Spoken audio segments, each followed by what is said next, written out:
क्या आप IAS officer बनना चाहते हैं? क्या आपका भी सपना है कि देश के लिए आईएएस जैसे आप सेवा कर सकें? अगर आपका जवाब हाँ है तो आज इस वीडियो के जरिए हम आपको बताएंगे आईएएस फॉर्म को भरने से लेकर आईएएस ऑफिसर बनने तक का सफर। इतनी बड़ी जिम्मेदारी के लिए सही व्यक्ति का चुनाव होना भी अपने आप में एक बहुत बड़ी जिम्मेदारी है। इसलिए आईएएस परीक्षा का डिजाइन इस प्रकार से किया गया है कि उसमें सिर्फ टैलेंटेड कैंडिडेट्स का ही सिलेक्शन हो। हर वर्ष आईएएस परीक्षा में लगभग 6 लाख लोग बैठते हैं, जिसमें से केवल 1000 लोग ही सेलेक्ट हो पाते हैं। ये भारत देश की सबसे बड़ी सरकारी नौकरी है जो हर इंसान के जीवन को कहीं न कहीं प्रभावित करती है। चाहे वो शहर हो या जिला, राज्य सरकार हो या फिर भारत सरकार, सभी शीर्ष पदों पर एक आईएएस अधिकारी ही होता है। सबसे पहले बात करते हैं नोटिफिकेशन के बारे में। हर साल यूनियन पब्लिक सर्विस कमीशन फरवरी के महीने में सिविल सर्विसेज का विज्ञापन प्रकाशित करता है, जिसमें आईएएस के साथ साथ लगभग 24 सेंट्रल सिविल सर्विसेज के लिए भी विज्ञापन दिया जाता है। भारत में आईएएस यानी Indian administrative service, IPS Indian police service तथा आईएफओएस इंडियन फॉरेस्ट सर्विस को ऑल इंडिया सर्विस कहा जाता है। बाकी की सर्विसेज सेंट्रल सिविल सर्विसेज में आती है। इनमें शीर्ष पर आईएफएस यानी इंडियन फॉरेन सर्विसेज होती है। पिछले कुछ सालों से इस विज्ञापन में लगभग 1000 सीटें विज्ञापित करी जाती हैं और अंतिम मेरिट के अनुसार सभी चयनित अभ्यर्थियों को उनके क्रम अनुसार सर्विसेज प्रदान करी जाती हैं। आइए अब जानते हैं कि क्या होता है एलिजिबिलिटी क्राइटेरिया। इस परीक्षा में भारतीय नागरिकों के साथ साथ तिब्बत के रिफ्यूजी, भूटान और नेपाल के लोग भी शामिल हो सकते हैं। लेकिन आईएएस और आईपीएस बनने के लिए कैंडिडेट को भारतीय नागरिक होना जरूरी है।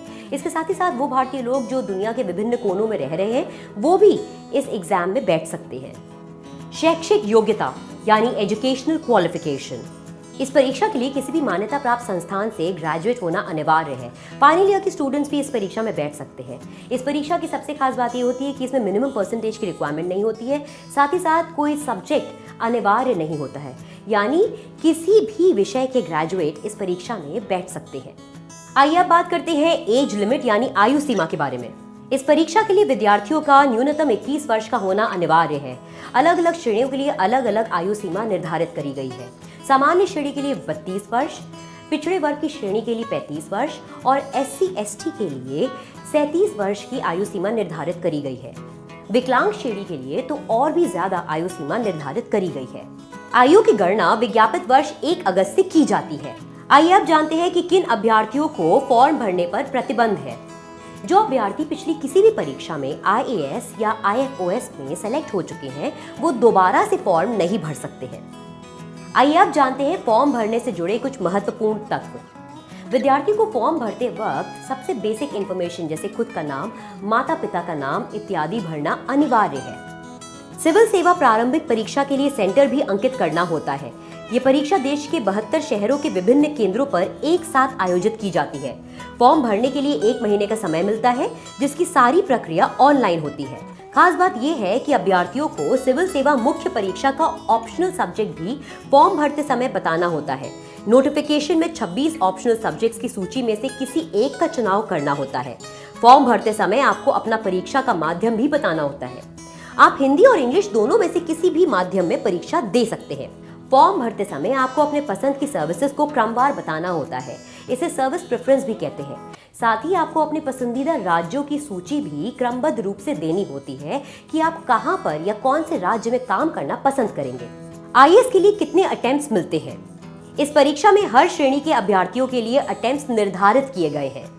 सामान्य श्रेणी के लिए 6 अटेम्प्ट्स, अन्य पिछड़ा वर्ग के लिए 9 अटेम्प्ट्स और SC/ST के लिए कोई सीमा नहीं है। ध्यान देने वाली बात यह है कि फॉर्म भरने को अटेम्प्ट काउंट नहीं किया जाता है। प्रारंभिक परीक्षा के किसी भी एक पेपर में सम्मिलित होने को अटेम्प्ट मान लिया जाता है। अब एग्जाम के प्लान के बारे में जानते हैं। यूपीएससी परीक्षा को 2 चरणों में आयोजित किया जाता है। पहला चरण है प्रारंभिक परीक्षा और दूसरा चरण है मुख्य परीक्षा। मुख्य परीक्षा के 2 भाग होते हैं। पहला मुख्य लिखित परीक्षा और दूसरा इंटरव्यू चरण। पहले चरण को प्रारंभिक परीक्षा कहते हैं और इसके मार्क्स फाइनल मेरिट में काउंट नहीं किए जाते हैं। ये परीक्षा सिर्फ अभ्यर्थियों की संख्या कम करने के लिए होती है, इसलिए क्वालिफाइंग मात्र है। मुख्य परीक्षा में दोनों भागों में अर्जित मार्क्स के आधार पर फाइनल मेरिट लिस्ट तैयार करी जाती है। सिविल सेवा प्रारंभिक परीक्षा का सिलेबस। सिविल सेवा प्रारंभिक परीक्षा में 2 पेपर होते हैं। पहला पेपर जनरल स्टडीज के सारे क्षेत्र या एरियाज कवर करता है। ये सारे टॉपिक्स जैसे history, geography, economy, current events, general science, environment, technology, Indian policy and governance आदि होते हैं। जबकि सेकंड पेपर में यानी एप्टीट्यूड में एसएससी, बैंकिंग, एग्जाम टाइप के क्वेश्चन रहते हैं, जैसे comprehensive, logical reasoning, basic numeracy आदि होते हैं। सिविल सेवा प्रारंभिक परीक्षा। सिविल सेवा परीक्षा का पहला पड़ाव सिविल सेवा प्रारंभिक परीक्षा है, जिसे जून के महीने में पूरे भारत के 72 शहरों के विभिन्न केंद्रों पर एक साथ आयोजित किया जाता है। परीक्षा के लिए लगभग 6 लाख लोग फॉर्म भरते हैं और लगभग 5 लाख लोग परीक्षा देते हैं। ये परीक्षा 2 पालियों में आयोजित की जाती है। प्रारंभिक परीक्षा में 2 पेपर होते हैं।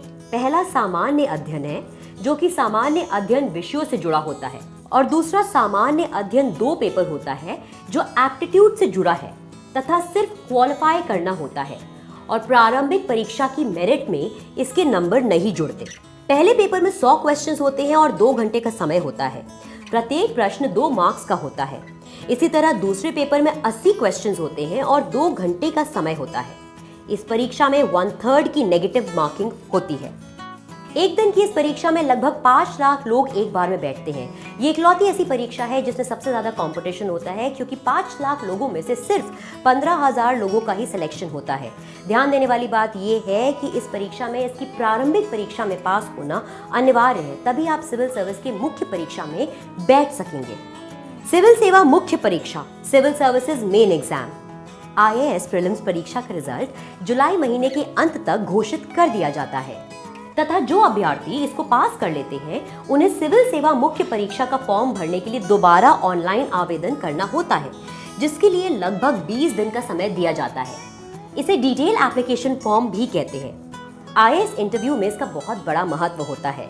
मुख्य परीक्षा लिखित में विज्ञापित सीटों की संख्या के 15 गुना विद्यार्थियों का चयन किया जाता है। इस IAS एग्जाम के अंदर सारे क्वेश्चन सब्जेक्टिव होते हैं और इन्हें पूरा करने के लिए विद्यार्थियों को 3 घंटे का समय दिया जाता है। सिविल सेवा मुख्य परीक्षा में 2 तरह के पेपर होते हैं। एक तो वो पेपर्स जो सभी के लिए समान होते हैं, और दूसरे ऑप्शनल सब्जेक्ट्स के पेपर होते हैं, जो कि प्रत्येक सब्जेक्ट के लिए अलग होते हैं। अभ्यर्थी ऑप्शनल सब्जेक्ट का चयन करते हैं तथा उसी के पेपर देते हैं। सिविल सेवा मुख्य परीक्षा में कुल 9 पेपर होते हैं, जिनका टोटल 1750 मार्क्स होता है। इसमें आपको 9 में से 7 सब्जेक्ट में ज्यादा फोकस करना है, क्योंकि 7 सब्जेक्ट पेपर्स में से ही मेरिट बनाई जाती है।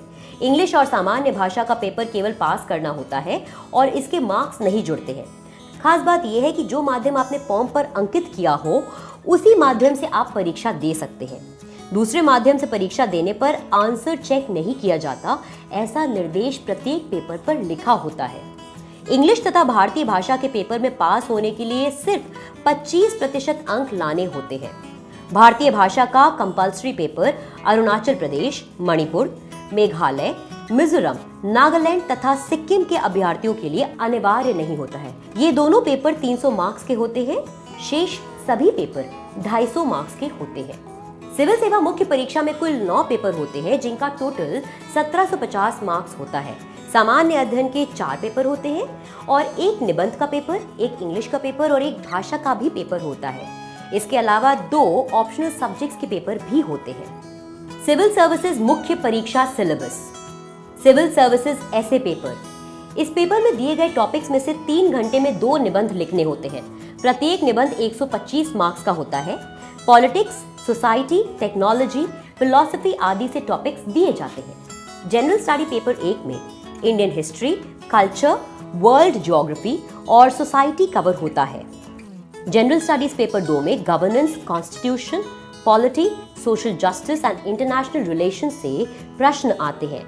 जनरल स्टडीज पेपर 3 में technology, economic development, biodiversity, environment, security and disaster management में से प्रश्न आते हैं।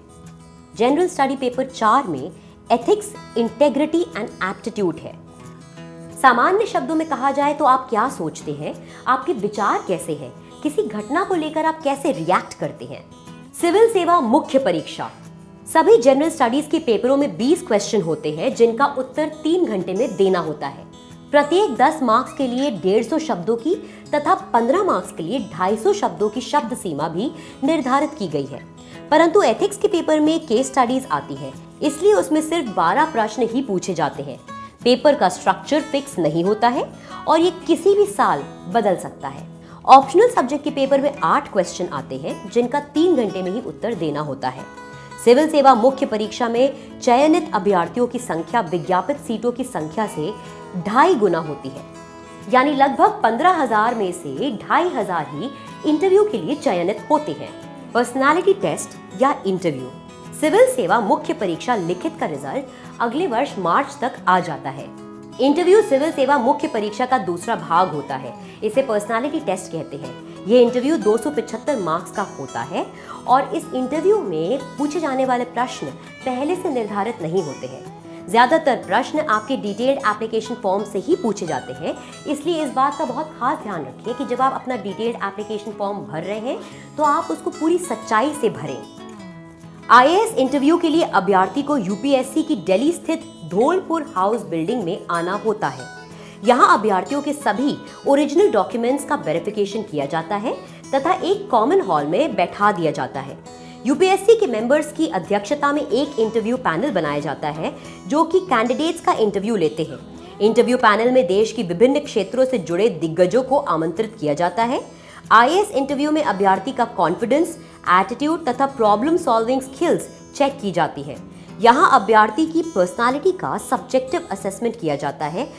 सिविल सेवा के इंटरव्यू लगभग 20 दिन तक चलते हैं और इंटरव्यू खत्म होने के 10 दिन के बाद ही फाइनल रिजल्ट आ जाता है। फाइनल मेरिट लिस्ट इंटरव्यू और सिविल सेवा मुख्य परीक्षा लिखित के मार्क्स मिलकर बनती है। इसका मतलब यह है कि अधिकतम 2050 मार्क्स में से फाइनल मेरिट लिस्ट बनती है, जिसके आधार पे सर्विसेज प्रदान की जाती है। लगभग 100 रैंक तक के अभ्यर्थियों को आईएएस सेवा मिल जाती है। रिजल्ट के कुछ दिन बाद यूपीएससी अपनी रिकमेंडेशन को मिनिस्ट्री ऑफ पर्सनल भेजता है, जिसके कुछ दिन बाद ही सबको अपॉइंटमेंट लेटर जारी किए जाते हैं। अगर आपको ये वीडियो अच्छा लगा हो तो इसे लाइक करना मत भूलिएगा और अन्य ऐसी वीडियोस देखने के लिए विजिट करें jagranjosh.com। Till the next time, it's a goodbye.